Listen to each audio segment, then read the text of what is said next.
Assalamualaikum warahmatullahi wabarakatuh. Jumpa kembali bersama saya Muhammad Arif Amiruddin, ZLTC.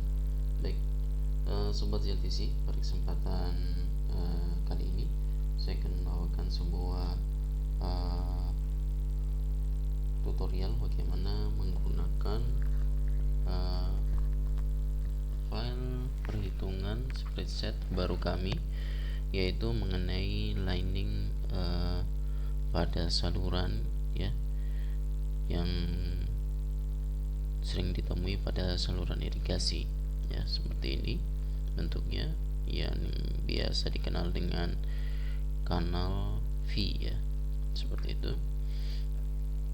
Baik, nah, di sini kita bisa menginput data-data sesuai dengan notasi-notasi yang ada di gambar ini ya. Kita isi ini sesuai dengan sudut kemiringan dari dinding dari saluran. C ini adalah lebar dasar saluran. H ini adalah ketinggian saluran ya. Dan tebal lining ini adalah tebal lining pada dinding dan juga pada dasar. Jadi ini memiliki ketebalan yang seragam ya. Oke, pada file perhitungan ini hanya file-file yang berwarna kuning saja yang bisa diinput ya, karena kita di situ ada formula-formula yang kami gunakan di dalam perhitungan, sehingga harus kami amankan dengan menggunakan password seperti itu. Baik, langsung saja di sini kita akan peragakan. Misalnya ini adalah sketsanya, dan garis oranye ini adalah ketinggian air yang akan mengaliri saluran ini ya.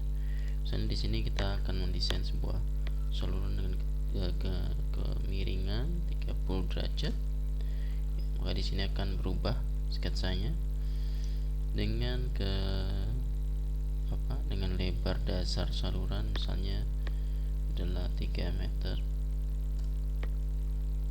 dengan ketinggian yang hanya 1500. Tebal lining kita buat 150 saja. Oke. Ya, seperti itu. Nah, di sini adalah sudut, ini adalah sudut angle friction dari tanah ya.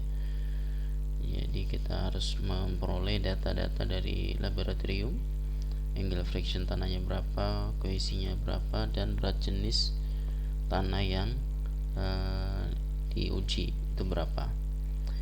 BJ/dpt ini adalah berat jenis beton ya.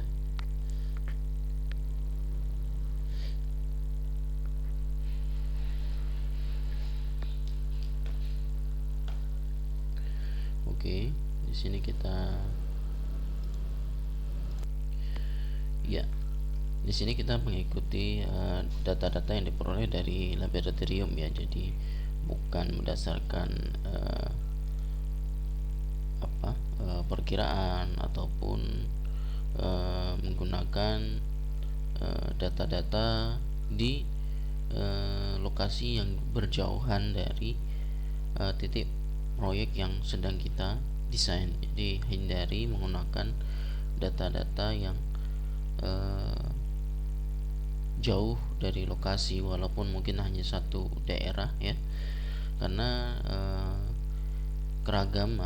keseragaman tanah itu sulit diperoleh ya, walaupun bisa saja terjadi ya. Baik, di sini kita angle frictionnya misalnya hanya ada 15, kohesinya 0,5, dan berat jenisnya sama ya. Maka kita akan lihat di sini efeknya. Nah, di sini jadi sudah ada perhitungan untuk stabilitas cooling. Stabilitas coolingnya di angka 8, ini lebih besar daripada 2 ya. Nah, di sini safety factornya juga bisa kita tentukan sendiri ya, berdasarkan pertimbangan engineer ya.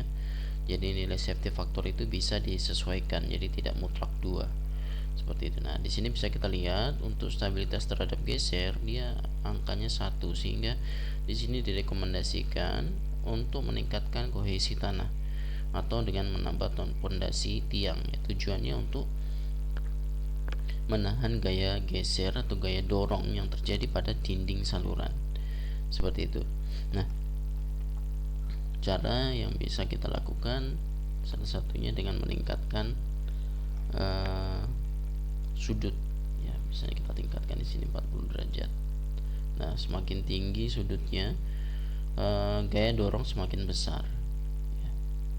Itu yang terjadi pada dinding saluran ya, sehingga kita berarti harus memperkecil misalnya 20 derajat. Nah, Pembiringan 20 derajat ini baru aman terhadap gaya geser. Kalau misalnya kita buat 25 juga mepet ya. Jadi angkanya masih bloknya berwarna merah. Jadi saya kasih 24 derajat. Nah, seperti itu. Jadi di sini desain ideal untuk kondisi tanah seperti ini dengan angle friction 15 ya 0,5, bijinya 1,6 ya. Itu desain idealnya untuk desain saluran tanah seperti ini ya. Oke, nah ya kemiringannya yang bisa diterima adalah 24 derajat. Dan kita di sini langsung di perhitungan ini langsung terdapat informasi mengenai panjang keliling basah. Ini tergantung tinggi jagaan pada tepi kanal. Jadi apabila kita dikhawatirkan akan ada potensi banjir di kemudian hari, maka kita bisa meningkatkan tinggi kanal tersebut ya. Jadi kita mainkan di nilai H-nya, kita bisa tingkatkan, dan kanalnya tentu saja kita sesuaikan dengan kebutuhan ya, misalnya dengan 400 ya, itu sudah cukup. Jadi muka airnya ini menjadi turun ya. Jadi kita lihat misalnya di sini cuman 600. Nah, kita lihat. Nah, di sini semakin turun ya. Seperti itu. Nah, oke. Kita akan lihat sekarang kalau misalnya hanya 400. Oke, dia semakin naik ya. Seperti itu. Nah, di sini juga sudah ada perhitungan pembersihannya.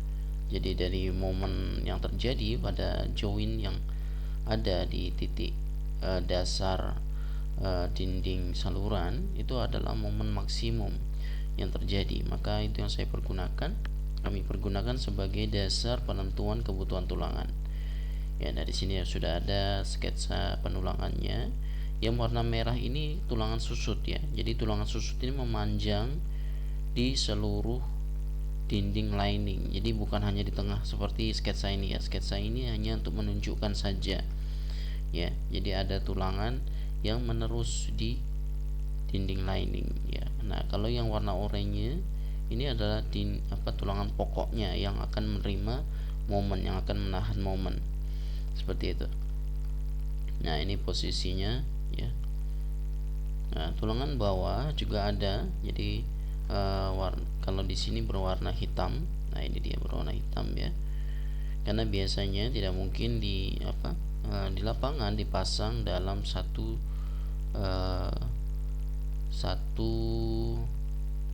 bar atau satu lonjor tulangan, itu tidak mungkin. Pasti akan ada potensi di mana situ ada overlapping tulangan, dan umumnya itu terjadi pada perubahan bentuk sebuah struktur beton yang didesain atau yang dibuat ya.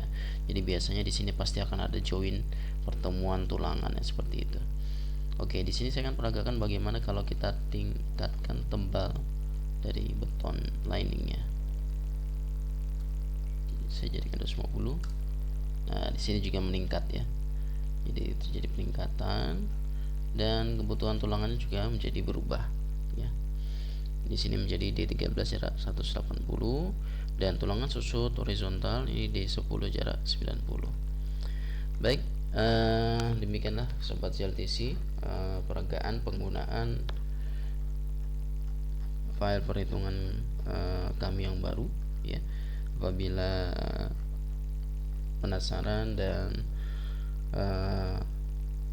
ingin bertanya lebih lanjut, silakan hubungi kami di nomor yang ada di deskripsi. Terima kasih atas perhatiannya. Semoga sukses dan sehat selalu. Assalamualaikum warahmatullahi wabarakatuh.